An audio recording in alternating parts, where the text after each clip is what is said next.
समय बदल सकता है, शिवजी सबका समय बदल सकते हैं।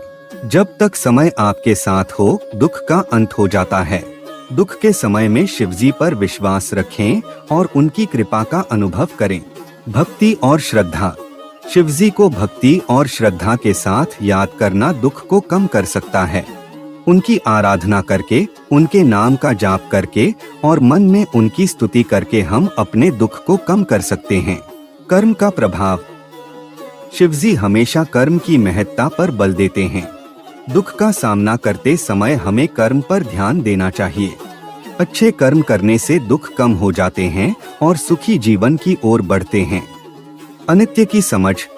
शिवजी हमेशा हमारा ध्यान अनित्य अनेकांतिक स्वरूप पर केंद्रित करते हैं। दुख अनित्य है और बीत जाएगा। जीवन में स्थिरता और सुकून पाने के लिए अनित्य की समझ होना जरूरी है। तपस्या और ध्यान। शिवजी तपस्या और ध्यान का प्रतिनिधि हैं। दुख के समय में भी हमें अपने अंदर की शक्ति को जगाकर तपस्या और ध्यान में लगे रहना चाहिए। शिवजी की शक्ति और सहायता से दुख पर विजय प्राप्त कर सकते हैं। सेवा और समर्पण। शिवजी को सेवा और समर्पण का बड़ा महत्व है। दुख में भी दूसरों की सेवा करते रहना और अपने दुख को शिवजी के चरणों में समर्पित करना चाहिए। उनकी कृपा से दुख कम हो जाएंगे।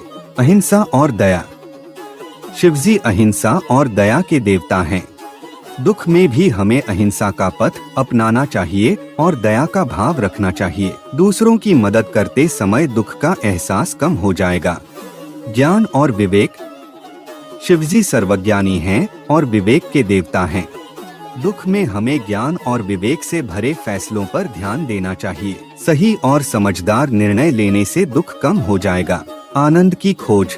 शिवजी आनंद के देवता हैं। दुख के समय में हमें आनंद की खोज में लगे रहना चाहिए। उनकी आनंदमयी शक्ति का अनुभव करके मन की शांति और सुकून प्राप्त कर सकते हैं।